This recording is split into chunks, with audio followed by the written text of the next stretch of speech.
श्रीमन्नारायण चरणौ शरणं प्रपद्ये श्रीमते नारायणाय नमः।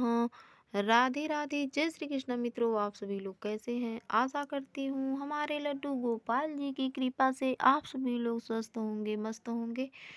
और आप सभी को पुत्रदा एकादशी की ढेर सारी शुभकामनाएं। और आज मैं बताऊंगी कि पुत्रदा एकादशी पे हमें भगवान जी की पूजा कैसे करनी है, क्योंकि ये जो पुत्रदा एकादशी है ये विष्णु भगवान जी श्री हरि जी को ही समर्पित होती है ये एकादशी।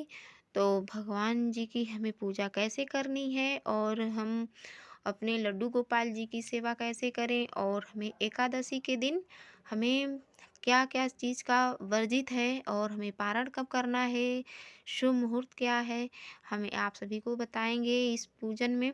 तो इसके पहले हमारी ये पूरी वीडियो देखनी होगी, जब भी आप सभी को ये पूरी विधि समझ में आएगी। तो दोस्तों, सर्वप्रथम हमें यही करना है कि सूर्योदय से पहले एकादशी के दिन, सबसे पहले मैं तो आपको ये बता दूं कि एकादशी है किस दिन, कितने तारीख को। तो एकादशी है अब की बार 21 जनवरी 2024 में। तो ये पौष मास की पुत्रदा एकादशी है। तो हमें एकादशी के दिन सूर्योदय से पूर्व उठना है पहले, और हमें नित्य कर्म से निवृत्त होकर के स्नान करने के उपरांत अपने घर के मंदिर में भगवान जी ठाकुर जी को हम उठाएं और उन्हें स्नान कराएं। जैसे कि बहुत से लोग अपने घर पे लड्डू गोपाल जी रखे हैं, बहुत से लोग नहीं भी रखे हैं। तो बहुत से सबके घर पे तो भगवान विष्णु जी की ये जो विग्रह है, ऐसे विग्रह तो होगी ही भगवान जी का। तो अपने विग्रह को ही अपना फोटो अच्छे से साफ करें और भगवान जी को ध्यान करते हुए आज के दिन हमें उनके समक्ष हमें संकल्प लेना चाहिए कि हे प्रभु, मान लीजिए बहुत से लोग एकादशी का व्रत निर्जला भी रहते हैं, बहुत से लोग फलाहारी भी व्रत रहते हैं। तो जिस टाइप का आपको व्रत रहना हो उसी टाइप का आप संकल्प लीजिए कि हे प्रभु, हम निर्जल व्रत रहेंगे, हमारे व्रत की आप रक्षा कीजिएगा। तो ऐसे संकल्प लेकर के आप जल को नीचे छोड़ दीजिए ज़मीन पर, और भगवान को प्रणाम करने के उपरांत फिर पूजन शुरू कीजिए। तो हमें यही करना है कि अपने भगवान जी को स्नान कराने के उपरांत उनके सिंहासन पे हमें बिठा लेने हैं और अच्छे से इनका आज के दिन श्रृंगार करने हैं। और जैसे आज मान लीजिए कि ये सर्दी का मौसम है, तो हमें यही चाहिए कि भगवान जी को हम पंचामृत से स्नान कराएं, और जो यूज़ करें हम पानी का, वो पानी हो गरम, माने गुनगुना, ज़्यादा गरम भी न रहे, गुनगुना पानी रहना चाहिए। क्योंकि ये भाव होना चाहिए, हम ठाकुर जी अपने घर पे रखे हैं, तो मने हमारे बाल गोपाल जी को कहीं सर्दी न लग जाए, इस भाव से हमें पानी गुनगुना करके ही लड्डू गोपाल जी को स्नान कराना चाहिए, नित्य कराना चाहिए, रोज़ ऐसे ही। तो हमने देखिए स्नान करा के इनके आसन पे विराजमान करा लिए हैं।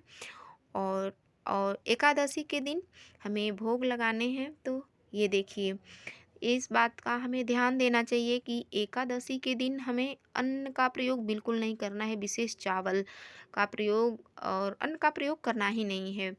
चावल छूने में दोष लगता है, आज के दिन छूना भी वर्जित है, खाना तो दूर।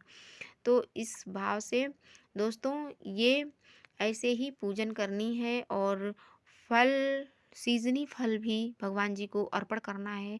विशेष होता है इसमें केला का फल, क्योंकि कहते हैं ना कि चढ़त प्रसाद सवायो कदली, कदली मीन्स केला, कदली फल मेवा, धूप दीप तुलसी से राजी सत्यदेवा। हमारे भगवान जी को सिर्फ 5 ही चीज़ अति अति प्रिय है।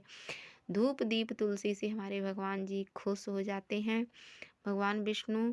और ये व्रत भगवान विष्णु को ही समर्पित है। तो आज के दिन बिल्कुल याद से भगवान जी को अन्न का भोग नहीं लगाने हैं।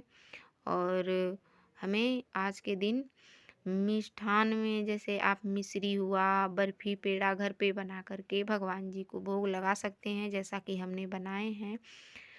तो ऐसे ही अपने भगवान जी को भोग लगावें। और आज के दिन कलश स्थापना ज़रूर करना चाहिए, क्योंकि कोई भी व्रत होता है, अगर हम कलश स्थापना करते हैं तो जो वरुण देव होते हैं, कलश देवता, तो वही हमारे पूजा के व्रत के साक्षी माने जाते हैं।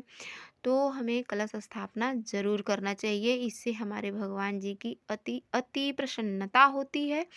तो ऐसे ही हमें भगवान जी का पूजन करना चाहिए, और जो हम भोग लगाए हैं उसके साथ हमें तुलसी जी का ज़रूर होना वहाँ ज़रूरी है भोग में। और भोग के साथ साथ हम वहाँ पे जल ज़रूर रखें। बिना जल के हमारी ये पूजा पूर्ण नहीं होती, तो इसलिए हमें ज़रूर जल भगवान जी के समक्ष रखना चाहिए, इसी भाव में कि हमारे भगवान जी ये सब कुछ ग्रहण करेंगे, इसी भाव से।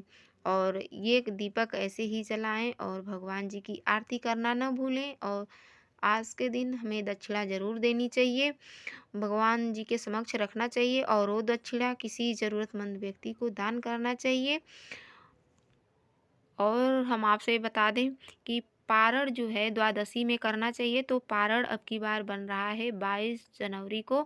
तो सुबह 7:15 से 9:20 तक आपको पारण कर लेने हैं, क्योंकि त्रयोदशी में पारण नहीं होता, द्वादशी में ही किया जाता है। तो एकादशी का विशेष महत्व होता है पारण का। पारण हमें द्वादशी तिथि में ही करना है। तो दोस्तों, आरती करना ना भूलें भगवान जी का। कृष्ण भगवान जी की आरती, विष्णु भगवान जी की आरती, ओम जय जगदीश हरे की आरती आप कर सकते हैं। और भगवान जी से क्षमा याचना करें कि हे प्रभु, हमारे पूजा पाठ में अगर कोई भूल चूक हुई हो तो उसे आप क्षमा करिएगा। और हमारे भगवान करुणामयी हैं, बिल्कुल क्षमा कर देते हैं। और दोस्तों, ये वीडियो आप सभी लोगों को कैसी लगी? अगर ये वीडियो आप सभी लोगों को अच्छी लगी हो तो लाइक सब्सक्राइब करना ना भूलें। कमेंट में लिखकर हमें ज़रूर बताएं कि वीडियो आप सभी लोगों को कैसी लगी। राधे राधे, जय श्री कृष्णा।